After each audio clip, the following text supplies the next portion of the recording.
Hello students, welcome again in our SS session of history where we are studying about our second chapter, which is Rise of New Kingdoms, in which specially we are learning about the powers which were in the north. During the early medieval period, the powers which were ruling in the north, who were the clans, who were the dynasties of Rajputs. So about this we are studying. In that we have seen about the Chauhanas, Tomars, Solankis, Chandelas, Gadwals and Parmars. So about this we have seen in previous video.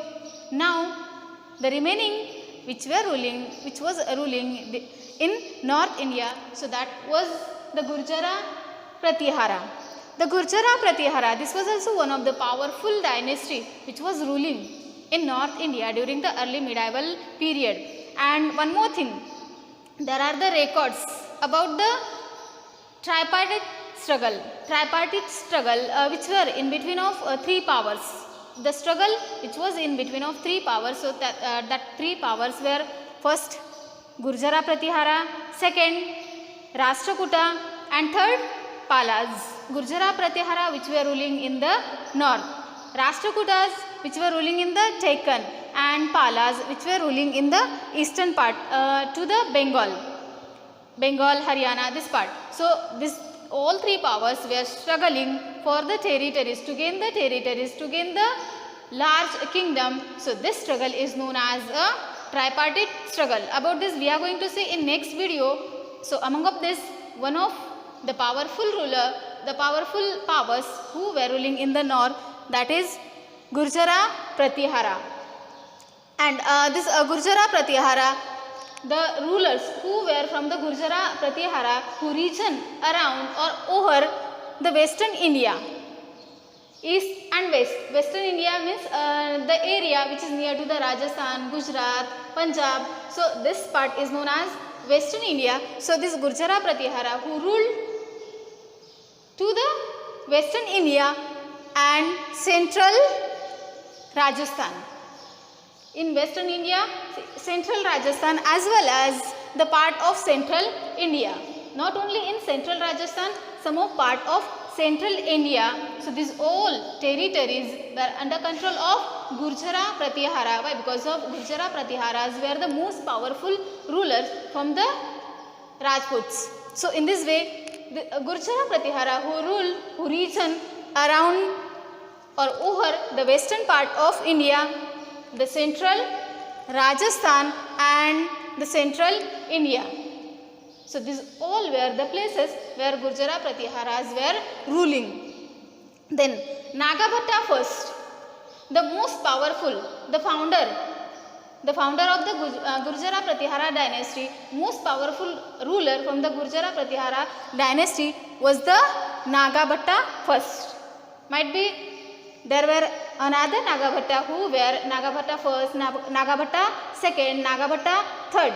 So among of this, Nagabhatta first was the powerful ruler who increased the territories of the Gurjara Pratihara dynasty, who was fighting with the another small kingdoms, and he was expanding, he was increasing the territories of the Gurjara Pratihara dynasty. So Nagabhatta first was the first powerful ruler, was the founder of the Gurjara Pratihara dynasty, and who had expanded the territories of the Gurjara Pratihara dynasty.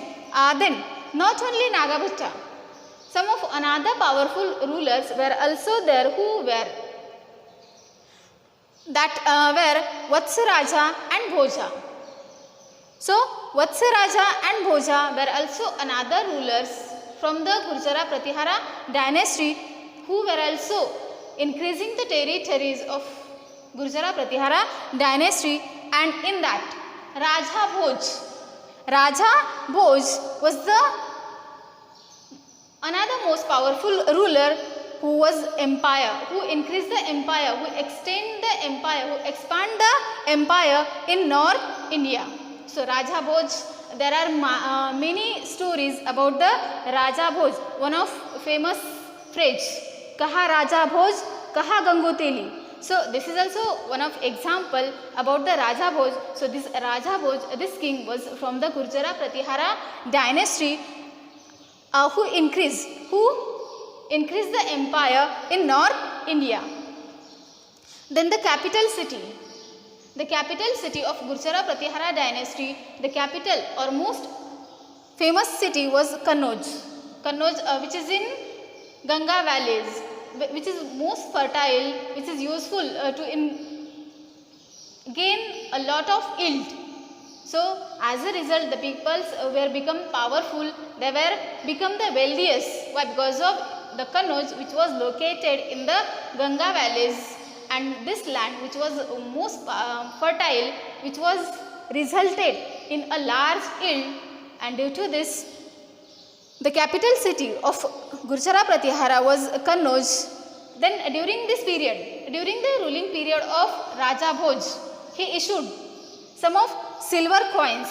Raja Bhoj, he issued silver coins.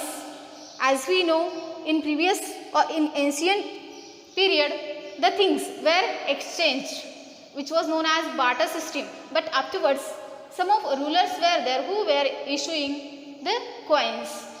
Tanishka,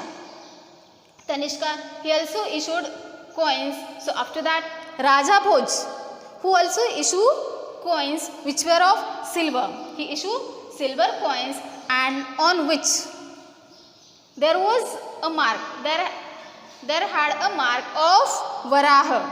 Varaha was marked on it. Nowadays, we can see that we are observing that national emblem is mentioned, is marked on a coins. But that time when Raja Bhoj, he issued the silver coins, so there had a mark of Varaha on it, on a side of coin. So this coin which was issued by the Raja Bhoj.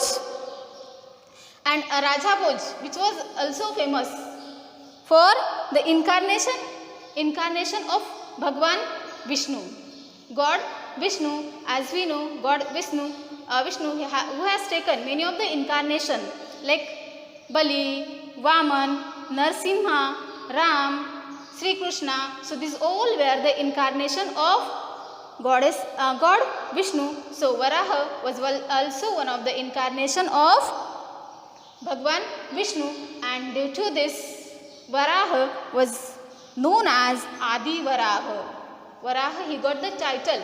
He was famous as a Adi Varaha because he was one of the incarnation of Vishnu, and due to this, Raja Bhoj, who was very famous, who was very powerful during the early medieval period from the Gurjara Pratihara dynasty. Then the son, Raja Bhoj, who succeeded his power to his son, who was Mahendra Varman. After Raja Bhoj, he gave his power by the hereditary, his powers, his kingdom came towards his son, who was Mahendra Varman.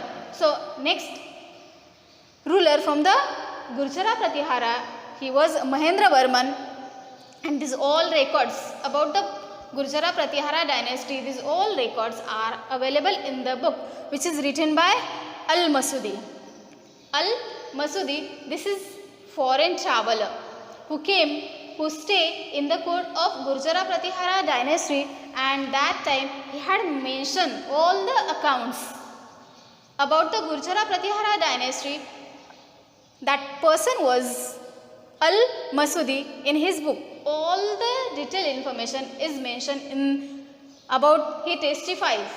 He gives the information about the rulers who were from the Gurjara Pratihara dynasty, and that all records are kept by the Al-Masudi in his book about the literature, about the testify, about the management, about the administration. These all records are available which are marked by Al-Masudi.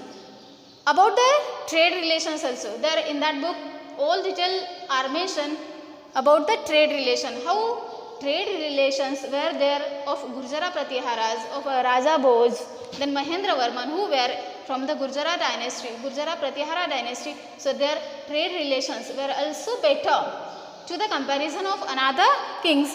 Their trade relations were with the Asia, Arabia.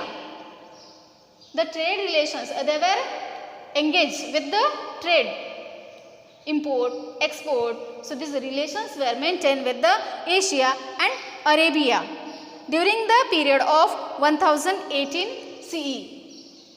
During the period of 1018 CE, they were trading with the Asia, with the Arabia, and there are the records about this. There are the records on and inscriptions.